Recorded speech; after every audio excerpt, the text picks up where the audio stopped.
The forgotten season. The season that production wants you to forget. Or so we say. Either way, this season is notable for one thing, and ironically, it's for how forgettable it is. It's like the Purple Kelly of Survivor seasons. It's remembered for how forgotten it is. Since Guatemala aired 15 years ago in 2005, only one person who originated on that season has come back to play for a second time. The season's winner, Danny Boatwright, competing on the season that just finished airing, Winners at War. That was season 11, this is season 40. In between those 15 years, there were 9 returning players' seasons. That means 8 seasons and 15 years went by where a person from Guatemala could have come back, but didn't. Even when Stephanie came back for Heroes vs. Villains, it was with the understanding that it was the Stephanie from Palau, and in fact her time on Guatemala is only referenced insofar as when she refers to Heroes vs. Villains as her 3rd time competing. And Danny only came back for Winners at War because of the low number of female winners the show actually has. At the time of casting of Winners at War, only 14 women had won Survivor, which means only 4 could be left out if you were doing a regular season of 20. Now, not having a majority of the cast return in any given season is nothing new. Fiji, Nicaragua, and Guatemala all have had only one return player come back. But that's just the thing, they've all at least had one. For Winners at War, Guatemala had nobody. Why is that? There's been 8 chances, 5 if you want to be completely realistic. Fiji, Gabon, and Nicaragua all have rep, and they're far worse seasons. So what gives? It's not because the cast is not dynamic either. Rafe, Jamie, Judd, and Brian are all either capable players and or good characters. Okay, I guess Jamie and Judd are pretty annoying in large doses, so maybe they're just good for one season. But still, Rafe and Brian are fun. Even for Gary and Amy. Okay, Gary, I get, because, stunt casting. His whole strategy was built around his identity being secret, and you can't really pull that off a second time, and Rafe was writing for television, but still, what about Brian and Amy? Brian's pretty prevalent in the Survivor community, and what about Amy? Even if they're not right away entertaining, neither was Parvati, and she turned out to be a legend. Why not Cindy? Hey, because of the lack of reps, Guatemala has been pushed into the Fiji, Nicaragua, and Thailand tier of awful seasons, and I don't think it quite deserves that. Guatemala is leaps and bounds ahead of them as a season. So, again, what gives? Caramoan also hasn't had anybody return, but 1, that's a much more recent season, and 2, come on, who's really clamoring for more Hope, Ali, Eddie, or Reynold? Let's look at some possible reasons why no one from Guatemala has ever come back. Timing. Guatemala was the 11th season of Survivor, but only the 2nd season to feature returning players in any manner. Survivor wasn't as returnee-filled like it is now. By the time the next returnee season came around, which wasn't even a full-blown returnee season, we already had China, Cook Islands, and Panama, each with their own breakout stars at the time. And then add into the fact that you have to cast Yao-Man and Fairplay just because, well, they're Yao-Man and Fairplay. You have to cast them if you're doing any kind of all-star season. Then Heroes vs. Villains was the next returning season, and again, it's the same thing. The more and more seasons there have been, the more and more casting spots that are less open. And so now, the further we get from that season, the less and less incentive there is to bring someone back from a season that most casuals probably won't even remember. It's not like production's never been interested in this cast.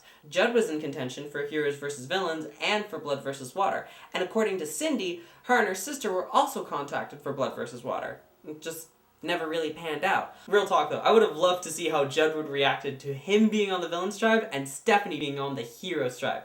That would have been hilarious. The conditions. So, Guatemala is infamous in the Survivor fandom for being one of the most toughest seasons ever in the history of the show. We know from the show proper that it was hell on the contestants, not helped by the fact that going in the right direction, we just gotta try to speed it up. To catch up anyway. Holy shit, they just took an 11-mile hike. God, Survivor, what are you doing? Good back there and just slowing me down. Thorns went deep inside. No, those poor people! Oh. In fact, one of the early pre-merge storylines basically boils down to all the strong men on Akum are incapacitated from the hike. What do? Margaret has to be our nurse. But it was also hell for the producers. Apparently, a lot of the producers were so fed up with the conditions that a lot of them just up and left after Guatemala. So, I don't know, maybe production has like a PTSD reaction to Guatemala or something, and they don't want to bring anyone back lest it bring back awful memories from a horrible time. The cast isn't diverse. Something that never comes up in this discussion, even though I think it plays a major role, is that the cast is overwhelmingly white. There's only one POC on the entire cast, and, well, she's Lydia, and no one's clamoring for her to come back. All the other seasons that I mentioned have only one returnee, like Thailand, Fiji, Nicaragua. All of those seasons, the one person that came back was a POC, and was Asian at that. But Guatemala has none of that, so there's no need to go to this season to look to fill a diversity quota in an all-star season, like there is for Yao Man, Brenda, or Xian. And number 4, it didn't get them the result they wanted.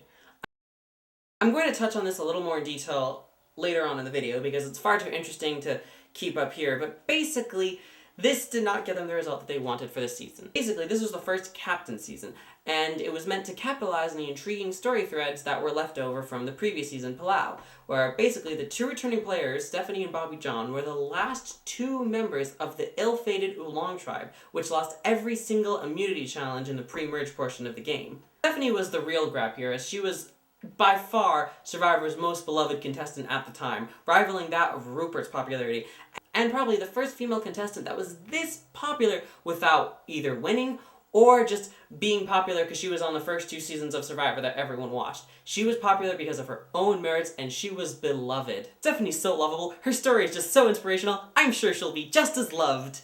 So these seem to be the most probable reasons as to why the season is forgotten. If you were to ask me which of those reasons are the most likely, I'd say it's both the timing and, honestly, that the cast isn't diverse. Stephanie turning out to be a cold-hearted person, and the conditions being shitty probably better explain why the producers don't like the season itself than it does explaining why the cast has been ignored all this time. I'm hyper-fixating on returnees, but that's because that's really the metric that people use to decide which seasons are memorable or not. The show doesn't really usually call back to its own history unless there's a reason, and more often than not, that reason is returning players. No returning players means the season is kind of lost to the sands of time. So, after all this talk, what do I think of the season? It's good. It's a solid, fun season. The cast is good, the location, while brutal, is absolutely fascinating, especially with the season's repeated use of Mayan culture. The strategy is exciting, the characters are fun, loads of memorable moments. It's good. I sort of see this as the inverse of Nicaragua. Whereas Nicaragua isn't the worst at anything, it doesn't particularly do anything good, this season isn't the best at anything, but it does everything good. You know, everything's solid. It's all the ingredients of a solidly good season of Survivor. It's interesting, even though this season has been largely forgotten, like Fiji, it's one of the most influential seasons of the show. Okay, so I know I harped a lot in the Fiji review about how it was one of the most important seasons ever because it single-handedly made the Immunity Idol what it was today, but let us not forget, there can be no perfecting the Immunity Idol if there is no Immunity Idol in the first place. This is the season that introduced the feature that would forever change Survivor as we know it. It is really the first season of its kind to do it. The closest thing would be All Stars, with its introducing a cast larger than 16 people, and then in Palau, introducing a cast of 20. So it's not the first tweak to the original format, but it's definitely the most important. The Hidden Immunity Idol has been a feature of the game ever since this season. The rules are a bit different here. Instead of playing it before the votes are read, but after the votes are cast, instead it pretty much just acts like a glorified Immunity Idol. You find it, you play it, and then all of a sudden you're immune from the votes. Very simple, very straightforward, no real strategy in how to play it or when to play it. What's fascinating to me is how this element, that is now as common and integral to the game as voting itself, was back then a huge earth-shattering deal. The first season I watched after Borneo was the season after this one, Survivor Panama Exile Island. So the Idol has pretty much always been a fixture for me in the game, but not by much. I missed the inception of the Idol by this much, so now it's really fun to go back and see its first usage. When the 2 tribes are merged, they're told that there's an idol hidden somewhere here in the jungle. At a reward challenge, Judd wins a clue to the location of the idol and tries to throw his fellow competitors off the trail. It doesn't go well. Judd told everybody the clue that it's on the ground, and I followed him back here and he's looking in the trees. It's pretty interesting. There's no doubt in my mind that Judd's lying. I won't be looking on the ground. Just for reference, Judd only hates lying in this game when it's happening to him. Oops. So anyway, that's the history of the idol. Judd gets the clue, lied about the clue, backfired on him, Gary finds the idol, Gary plays the idol, and then Gary Hawkins goes home at the very next tribal council. The idol was way less powerful at this time. It didn't negate any votes that were already cast, it just prevented people from voting for you in the first place. When you played it, that was it. It didn't go back into a play, it was a one and done deal. I guess the producers thought that the function of the idol was far too similar to the actual immunity idol that you get after winning challenges, so they decided to give it a major power-up the next 2 seasons. This time, you could play it after the votes were already read, so if you were eliminated, you could just hold up the stick and say, actually no, I'm staying here. But that proved to be too OP, and so they changed it again in Fiji, where instead the idol could be played after the votes were cast, but before the votes are read, so there was some strategy going on in when to play it, and it has stayed that way ever since. There's one other major influential thing about this season, and that is this. Guatemala is the first captain season. So we all know how the season beforehand, Palau, how there were 2 tribes, one of which lost every single immunity challenge. Stephanie and Bobby John were the last 2 members of that tribe, and therefore production decided they deserved a second chance, yada yada yada. We covered this before, but it's important because this season set a precedent, that they were willing to bring returning players back on a non-all-star season. This is huge because it opened the floodgates for almost every returning season after it. Out of the 13 seasons to include returning players, only 5 of them have had only returning players. That leaves 6 seasons followed by the template of this season. If it weren't for this season, we might not have had some of the best seasons of the show. Micronesia, Philippines, Blood vs. Water. Not to mention the effect it had during the early 20s of Survivor. Captain seasons became Survivor's bread and butter during the early 20s, with Redemption Island, South Pacific, and Philippines all within 4 seasons of each other, with only one world breaking them up. Captain seasons have historically been very successful for the returning players at hand. Because the returning players are usually like legendary players, they get almost deified by the rest of the cast. And so even if they have the same vulnerabilities as everyone else, they're almost never in any actual danger. For the most part. Before Edge of Extinction, every captain season had at least 1 returning player make Final Tribal Council. Despite that being statistically unlikely just based on the number of new players versus returning players. Usually, at any given captain season, there are 18 contestants, and 16 of them are new players, and 2 of them are returning players. And in every one of those seasons, a returning player just happens to make it to the end? That's incredible. Even though the returning players are outnumbered, the rest of the contestants are usually so enamored or starstruck by them that the returning players all but skate their way to the end of the game. Danny, Rafe, and Sydney may try to claim that the only reason Danny made it as far as she did was because they were all trying to use Stephanie as their final tribal goat. And while that may be true, I don't believe for a minute that it was true for all of the contestants. I mean, the only reason Stephanie even made it as far as she did to be considered a goat in the first place was because during the early portion of the game, all of the members of her tribe were just so starstruck by her. So if the contestants were so starstruck by her, why didn't Stephanie win the game? First, because Stephanie made some pretty crucial strategic blunders during the post-merge portion of the game, like not voting Danny off at 5, or not voting Danny off at 4. Why she didn't just drag Judd to the end of the game is something that I will personally never understand. Especially since she had all the power in the world to do so. I suppose she didn't want to damage her relationship with Rafe by not voting Danny off, and he was really close to Danny, but I mean, you've pretty much already damaged your relationship with everybody else. She even points this out at the Cindy vote. Yeah, she choked there. Not voting out Danny when she had the chance. This isn't even like an Aubrey situation where Aubrey realizes she has to take Michelle out. She just can't because of the stupid necklace.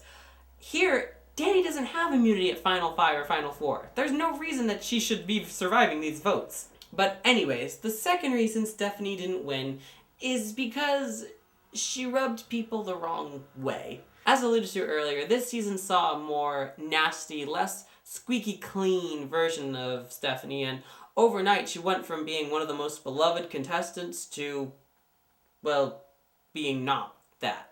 To be honest, I'm not entirely convinced that Stephanie really is as much a villain as everyone makes her out to be. I think this is more just a byproduct of having someone that we had idolized all summer, all of a sudden turn out to be like a real person and shit, who sometimes doesn't always say the right thing when she's out in the jungle for 39 days for the second time in less than a year after having an already pretty draining experience the last time.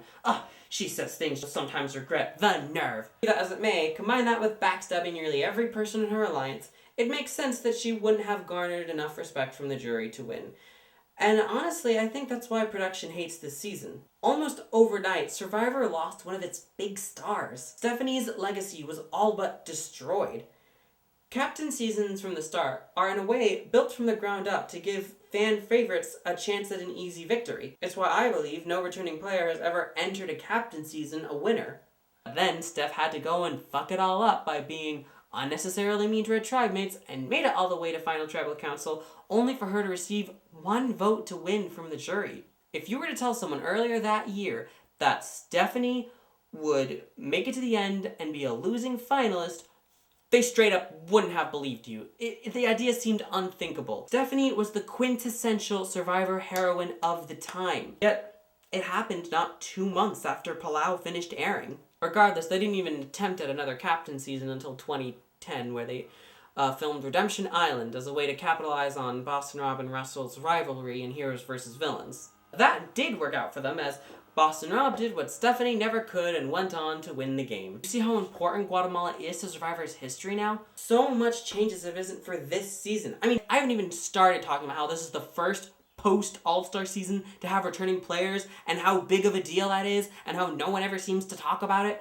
Like, by Jeff's own admission, after All-Stars, he was done. He never wanted to do another returning player season. The idea seemed abhorrent to him. Yet, here he is, not 2 years later, bringing back Stephanie and Bobby John. It's a huge factor in Survivor history. If it weren't for Guatemala setting up that precedent, we wouldn't have had Micronesia, Heroes vs. Villains, Philippines, Blood vs. Water, Cambodia. I mean, I guess you could argue that Palau then is the real influential season because it was the season that inspired such fan favorites to break Jeff's rule in the first place. But still, Guatemala is the season to do that. It's the first post-All-Star season to have returning players.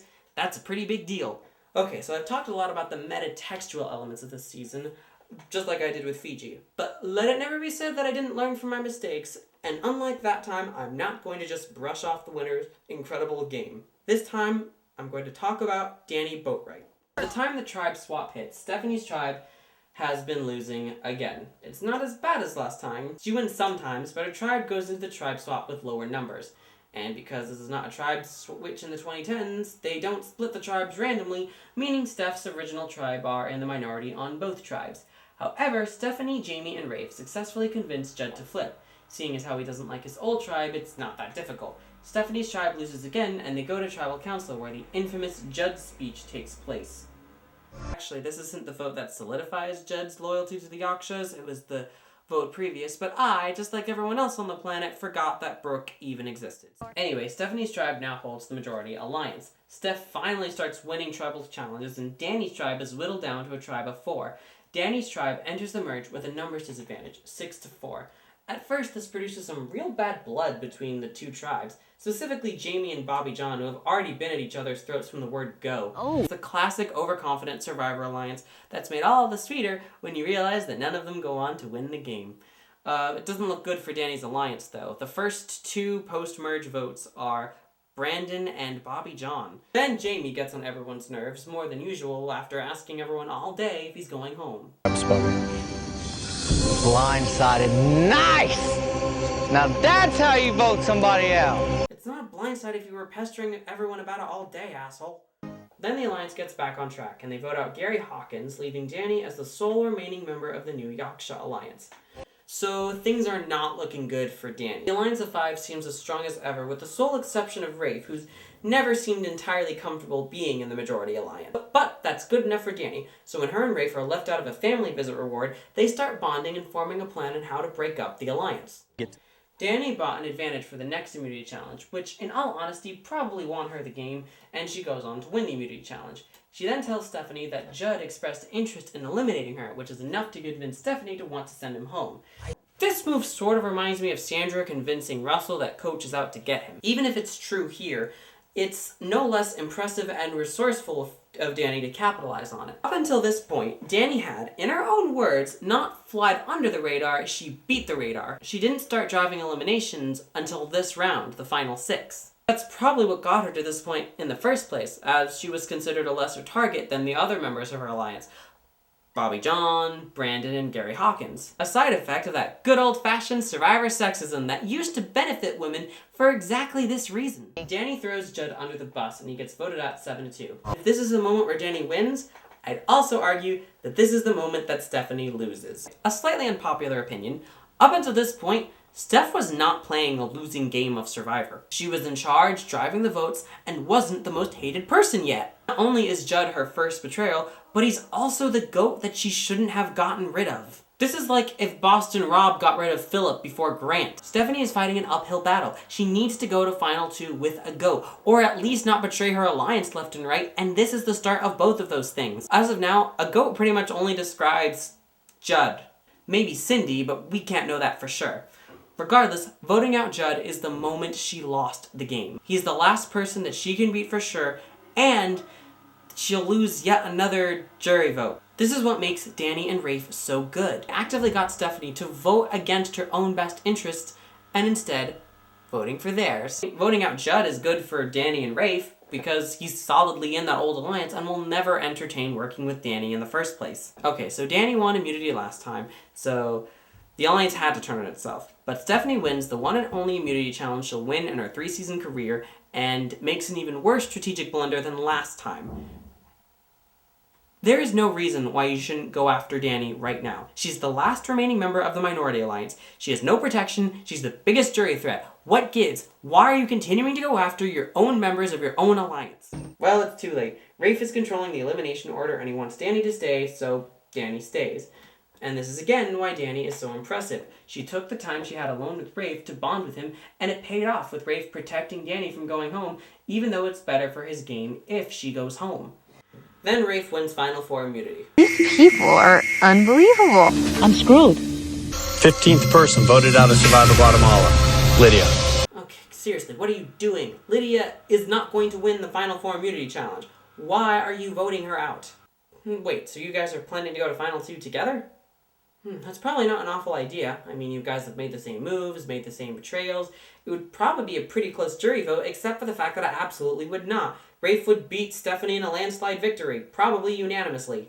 But I think this next move is a really bad move for both Stephanie and Rafe. Promise or no promise, Rafe absolutely should have taken this chance to vote Danny out. Its chances of making it to Final Tribal are 2 out of 3 no matter who goes home here. If either Danny or Lydia wins, they're taking Stephanie to Final 2. But Lydia is less likely to win Final Tribal than Danny is. In the end, I think Danny outplayed Rafe. Her bond with him was strong enough to get him to protect her, even though she was 100% detrimental to his game. Danny is far more athletic than Lydia is. She's 100% more likely to beat Lydia at whatever challenge it is. Apparently, Rafe knew that Danny was never going to keep her promise. Despite being the power player, Stephanie was 100% the GOAT, and it became a symbolic horse race between Danny and Rafe on who would take her to the end and beat her mercilessly. That infamous moment where Rafe releases Danny of her promise, yeah, that was just for dramatic purposes so that Rafe felt he was still relevant to the storyline. He always knew that Danny was going to take Stephanie to the end anyway. And hell,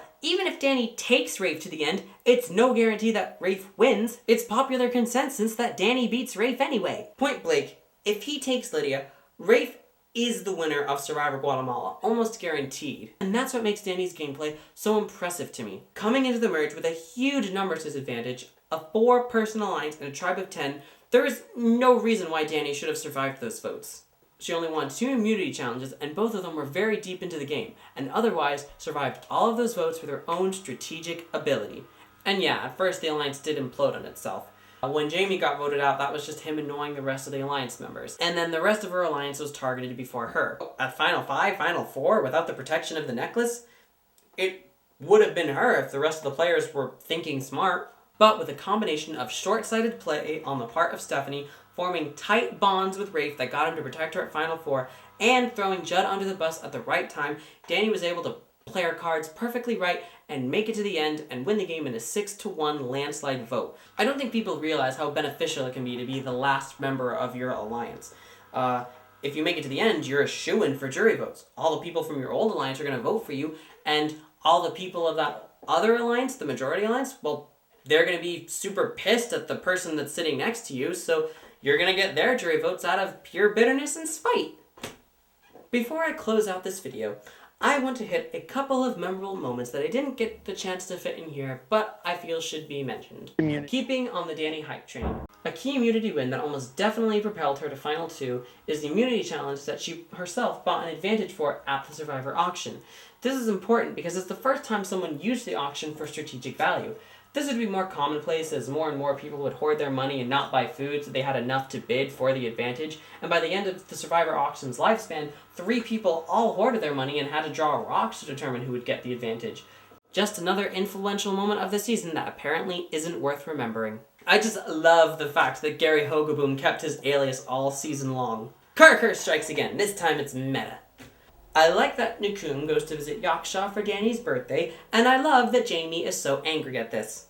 The Guatemalan gods are angry. So at the end of the day, I really liked the season more than I thought I would. After my Fiji and Thailand reviews, I thought that maybe I was just turning into one of those bitter assholes that doesn't like any seasons before China, and it's just like, it's too slow paced, there's not enough story. But after watching this season, I can say with utmost confidence that, nope, Fiji and Thailand just really did suck. I call this the median season. Any season that's ranked above Guatemala for me is a good season, and any season ranked below Guatemala is a season that I don't like.